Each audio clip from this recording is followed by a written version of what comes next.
एक समय की बात है। एक छोटे से गांव में एक बूढ़ा जादूगर रहता था जिसका नाम महादेव था। वो अपनी जादुई शक्तियों के लिए बहुत मशहूर था। महादेव के पास एक पुरानी किताब थी जिसमें कई रहस्यमयी पहेलियां लिखी थी।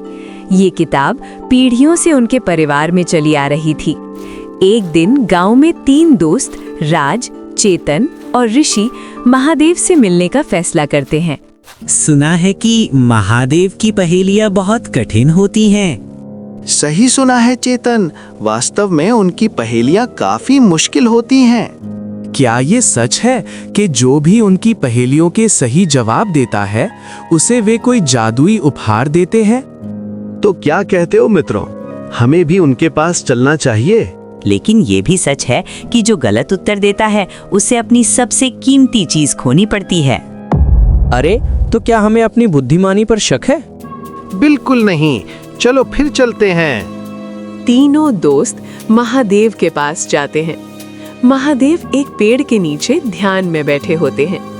तीनों को देखते ही वे समझ जाते हैं कि इनमें कुछ खास है। हर हर महादेव, आओ, मुझे तुम लोगों का ही इंतजार था। क्या तुम मेरी पहेलियों का जवाब देने को तैयार हो? हाँ बाबा, हम तैयार हैं। बाबा, क्या तुम हमें कोई इनाम भी देंगे? हाँ, जरूर मिलेगा। यदि तुम्हारे सभी जवाब सही हुए तो तुम्हें इनाम मिलेगा, लेकिन अगर गलत हुए तो तुम्हें अपनी सबसे कीमती चीज खोनी होगी। तो हम सब तैयार हैं बाबा। महादेव उनसे पहेलियां पूछते हैं। तो ये तुम्हारी पहली पहेली है। एक ऐसी चीज बताओ जो जितनी बड़ी होती जाती है उतनी ही हल्की होती जाती है। तीनों दोस्त पहेली सुनकर थोड़ा सोच में पड़ जाते हैं। फिर ऋषि उत्तर देता है। बाबा, वो चीज हवा है। महादेव थोड़ा सा मुस्कुराए, फिर बोले, वाह, सही उत्तर। अब ये तुम्हारा दूसरी पहेली है। ऐसा कौन सा जीव है जो सुबह 4 पैरों पर, दोपहर में 2 पैरों पर और शाम को 3 पैरों पर चलता है? राम थोड़ा सा सोचता है, फिर कहता है, वह इंसान है। बचपन में 4 पैरों पर रेंगता है, युवा होने पर 2 पैरों पर चलता है और बुढ़ापे में छड़ी के सहारे। वाह, सही उत्तर। अब ये सबसे आखिरी और कठिन पहेली है। हाँ बाबा, मैं भी इसके लिए तैयार हूँ, आप पूछिए। ऐसी कौन सी चीज है जो बिना आवाज के टूट जाती है अगर उसका नाम लिया जाए? काफी देर सोचने के बाद चेतन ने कहा, कौन सी चीज, कौन सी चीज? हाँ, वो शांति है। अगर शांति का नाम लिया जाए तो वो टूट जाती है। चेतन का उत्तर सुनते ही महादेव खुश हो जाती है, फिर बोलते हैं, तुमने सभी पहेलियों का सही उत्तर दिया है। तुम तीनों बहुत बुद्धिमान हो। तो फिर आप अपना वादा पूरा कीजिए। हाँ जरूर, क्यों नहीं। तुम लोग उपहार पाने के वास्तव में हकदार हो। मैं तुम्हें एक जादुई उपहार दूंगा। फिर महादेव ने अपने झोले से एक सुनहरी चाबी निकाली और कहा, ये चाबी तुम्हें उस कमरे तक ले जाएगी जहां तुम्हारे सभी सपने सच हो सकते हैं। लेकिन याद रखना, इस चाबी का प्रयोग बहुत सोच समझकर करना।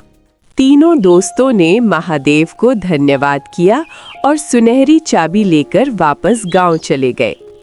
फिर एक दिन उन्होंने फैसला किया कि पहले उन्हें इस चाबी के रहस्य को जानना होगा। चेतन महादेव ने इस चाबी के ताले के लिए पुरानी हवेली बताई थी। हाँ, तो हमें एक बार इस रहस्य को जानना चाहिए। हमें बाबा द्वारा बताई गई सावधानी को भी याद रखना होगा। वो तीनों गांव के पास एक पुराने वीरान पड़े महल में जाते हैं जो सालों से बंद पड़ा है। अरे चेतन भाई, ताला तो सिर्फ इसी कमरे में है। ये चाबी निश्चित ही इसी की होगी। तो फिर देरी किस बात की, चाबी को लगाकर देखते हैं। जैसे ही उन्होंने चाबी घुमाई, दरवाजा धीरे धीरे खुल गया। उसके खुलते ही चमचमाती रोशनी से उनकी आंखें चौंधिया गईं। अरे अरे, पूरा कमरा तो रोशनी से भरा है। वो रहा ढेर सारा खजाना। जैसे ही वो आगे बढ़े, तभी कुछ लिखा हुआ दिखाई दिया। ये क्या लिखा है? इस पर लिखा है कि ये खजाना तुम्हारी इच्छाओं को पूरा कर सकता है, लेकिन हर बार जब तुम इसका उपयोग करोगे तुम्हें एक पहेली हल करनी होगी। अगर पहेली का उत्तर गलत हुआ तो तुम्हारी सबसे कीमती चीज खो जाएगी। भाइयों, हमें इस खजाने का प्रयोग तभी करना चाहिए जब हमें इसकी जरूरत हो। तुम ठीक कह रहे हो, फिर तो हमें यहाँ से चलना चाहिए। तीनों दोस्तों ने आपस में विचार किया और फिर फैसला लिया। हम इस खजाने का प्रयोग तभी करेंगे जब हमें सच में इसकी जरूरत होगी। बिल्कुल ठीक सोच रहे हो, जब हमारे पास अन्य कोई रास्ता नहीं होगा। कुछ दिनों बाद जब राज की माँ बहुत बीमार थी और उनके पास इलाज के लिए पैसे नहीं थे, तो राज ने खजाने के पास जाकर इच्छा व्यक्त की। हे खजाने के स्वामी, मेरी माँ बहुत बीमार है, मुझे आपकी सहायता की जरूरत है। और तभी अचानक वहां एक पहेली प्रकट हुई। लेकिन पहले इस पहेली का उत्तर दो। ऐसी क्या चीज है जो हमेशा आगे बढ़ती है लेकिन कभी पीछे नहीं जाती? बताओ वो क्या है? राज ने सोच समझकर उत्तर दिया। वो तो समय है।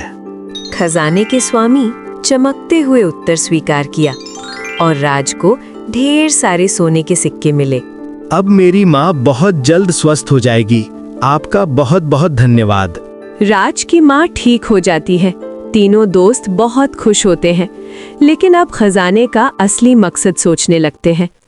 मित्रों, ये खजाना सिर्फ हमारे लिए नहीं हो सकता, इसने मेरी मदद की। सोचो, अगर हम इससे सभी गांव वालों की मदद करें तो? हाँ, गांव में कितने लोग हैं जिनके पास इलाज, पढ़ाई या रोजगार के पैसे नहीं हैं। और ये खजाना तभी तक काम करेगा जब हम इसका उपयोग अच्छे और भलाई के काम में करें। इस तरह वो तीनों एक नेक काम के लिए खजाने तक जाते हैं। हे खजाने के स्वामी, हम इस धन का उपयोग गांव की भलाई के लिए करना चाहते हैं। हमारे गांव में बच्चों की पढ़ाई, बीमारों का इलाज की कोई सुविधा नहीं है। हमें अपने गांव को बेहतर बनाने के लिए आपकी आवश्यकता है। तभी वहां फिर से एक पहेली प्रकट होती है। इसके लिए पहले ये पहेली हल करो। ऐसा क्या है जो जितना अधिक बांटोगे उतना ही बढ़ता जाएगा? तीनों ने एक साथ उत्तर दिया। वो खुशियां हैं। खजाने ने चमकते हुए उत्तर स्वीकार किया। इस तरह वो जरूरत भर का धन लेकर आते हैं। समय बीतता है, गांव में स्कूल बनता है, अस्पताल खुलता है और बेरोजगारों को काम मिलता है।